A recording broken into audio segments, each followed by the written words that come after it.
तो आज हम लोग सेट 4 करेंगे। और सेट 4 में क्या है, साइंस में देखिए क्वेश्चन नंबर 1, यदि आपतित किरण और परावर्तित किरण के बीच 90 डिग्री का कोण बनता है तो परावर्तन कोण क्या होगा, 45 डिग्री।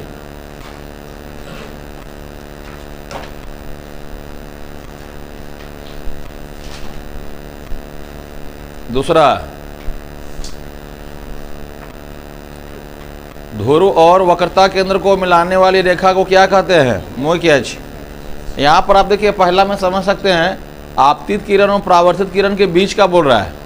मतलब अगर इसका डायग्राम बनाइएगा तो इस तरह से,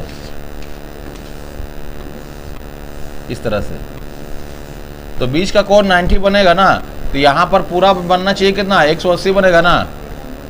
तो वो बीच वाला अगर 90 बन रहा है तो साइड में 45 आएगा, तभी तो वो 180 बनाएगा।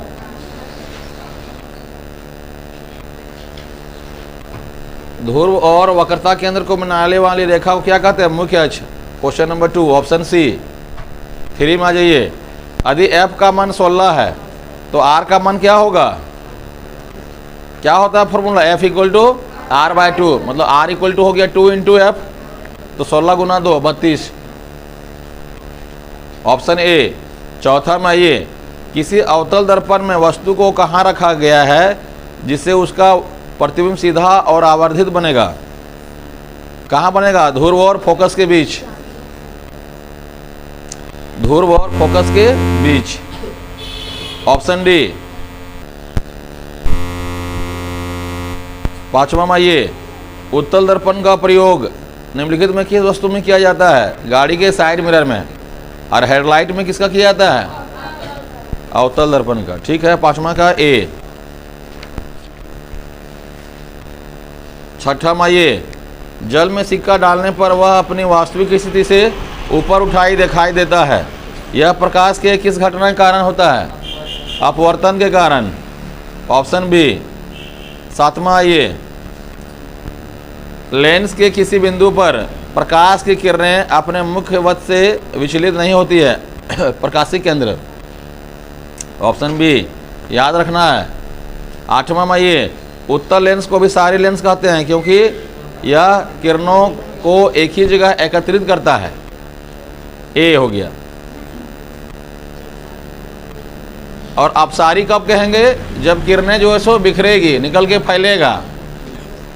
9वां में ये, नेत्र में जाने वाली प्रकाश की मात्रा का नियंत्रण कौन करता है, पुतली। Option D. 10वां में ये, सामान्य नेत्र का निकट बिंदु क्या होता है, 25। यही अगर पूछेगा दूर बिंदु तो अनंत। मानव नेत्र में प्रतिबिंब की प्रकृति क्या बनेगी, उल्टा और वास्तविक। Option D. जरा दूरदृष्टि होने का क्या कारण है, उसका समंजन क्षमता धीरे धीरे घटने लगता है। Option D. 13 में ये, अभिनेत्र लेंस की क्षमता जिसके कारण वह अपने फोकस दूरी को समायोजित कर लेता है क्या कहलाता है, समंजन क्षमता। Option A. आइए 14, इसमें पूछ रहा है कौन सा अभिक्रिया संतुलित है। आप देख लीजिए सब एक बार गौर से, यहाँ पर सी दिया हुआ है 14 में सी।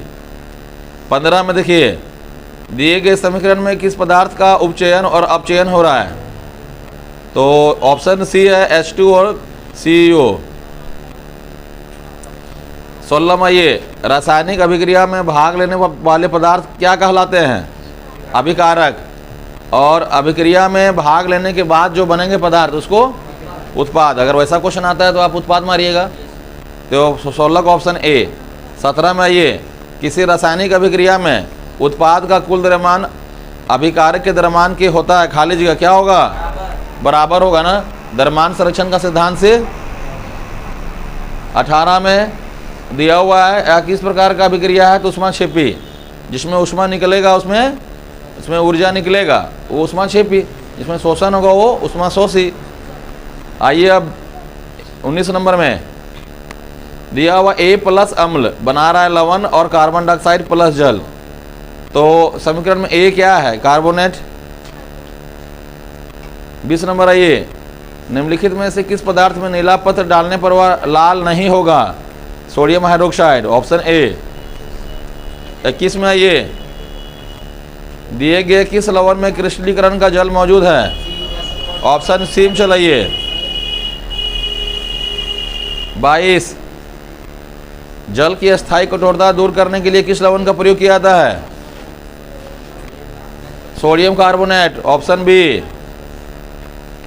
फिटकिरी ना,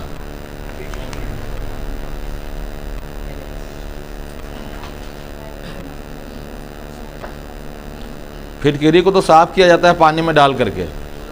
उसका अगर पानी गंदा हो गया है तो उसको डाल दो, धीरे धीरे वो क्या हो जाएगा? साफ हो जाएगा। और धोने का सोडा क्या हो गया? अस्थायी कठोरता को दूर करता है, यही तो Na2CO3 जिसका नाम है। हाँ। 22 नंबर जल की उपस्थिति में हाइड्रोक्लोरिक अम्ल अपना अम्लीय गुण प्रदर्शित करता है क्योंकि उसमें आयन उपस्थित रहता है, हाइड्रोजन आयन, ऑप्शन बी। 24 पदार्थ ABCD का pH मान दिया हुआ है 2, 4, 7, 14, तो कौन पदार्थ क्षारक होगा? क्योंकि 7 से जिसका ज़्यादा रहेगा, और अगर 7 रहेगा तो उदासीन है, याद रखिएगा। पूछेगा कौन सा उदासीन है? 7 जिसका रहेगा। 25 में आइए इस क्षेत्र में कौन अभिक्रिया हो रही है? वियोजन, ऑप्शन बी। 26 आइए भोजन एवं अन्य पदार्थों को शरीर में एक जगह से दूसरी जगह ले जाने का के लिए कौन जीव प्रक्रम उत्तरदायी है? संवहन, ऑप्शन डी। प्रकाश संश्लेषण में किस पदार्थ की आवश्यकता नहीं होती है? यहाँ दिया हुआ है 4 ऑप्शन, तो सी कार्बोहाइड्रेट। 28 में मनुष्य किस प्रकार का पोषण करता है? परजीवी पोषण प्राणी, ऑप्शन सी। वसा के पाचन के लिए कौन सा एंजाइम उत्तरदायी है? वसा का पाचन के लिए कौन सा एंजाइम उत्तरदायी है? Lipase, option D. 30 में आइए श्वसन प्रक्रिया में ग्लूकोज का पायरुवेट में टूटना कहाँ होता है? Mitochondria, option D. 31 नंबर में आइए पौधों में पत्तियों द्वारा बने हुए भोजन का संवहन किसके द्वारा होता है? फ्लोएम द्वारा, ऑप्शन बी। 32 में आइए किसी जीव को अपना अस्तित्व बनाए रखने के लिए कौन सी प्रक्रिया आवश्यक है? जनन। 33 में दिया गया है ना किस प्रकार के जनन को दर्शा रहा है? फिगर बना हुआ है, उत्तर में लिखिए कायिक प्रवर्धन। 34 में बीज में भ्रूण होता है जो उपयुक्त परिस्थिति में नवोद्भिद में विकसित हो जाता है, इस प्रक्रम को क्या कहते हैं? अंकुरन, ऑप्शन सी। गर्भाशय के किस भाग में निषेचन होता है? ऑप्शन बी, डिम्ब वाहिनी। 36 में आइए जल विद्युत संयंत्र के लिए निम्नलिखित में कौन सा कथन सत्य है? इसका ऑप्शन सी होगा, इस संयंत्र के निर्माण में पारिस्थितिकी तंत्र नष्ट हो जाता है। अब 37 आ जाइए सौर सेल के उपयोग में क्या सीमाएं हैं? हाँ, ये जो है सो बहुत महंगा है। अब मार्केट जाइए, सौर सेल का पता कीजिए तो आपको मालूम चलेगा कि बहुत महंगा आता है। 40-50 हज़ार से शुरू हो जाता है। बड़ा वाला जो आता है ना 40-50 हज़ार है दाम उसके, बारे पूछ रहे थे हम। 38 नंबर देखिए नाभिकीय ऊर्जा के उपयोग की सीमाएं क्या है? तो नाभिकीय अपशिष्ट का भंडारण से समस्या उत्पन्न होती है, ऑप्शन डी।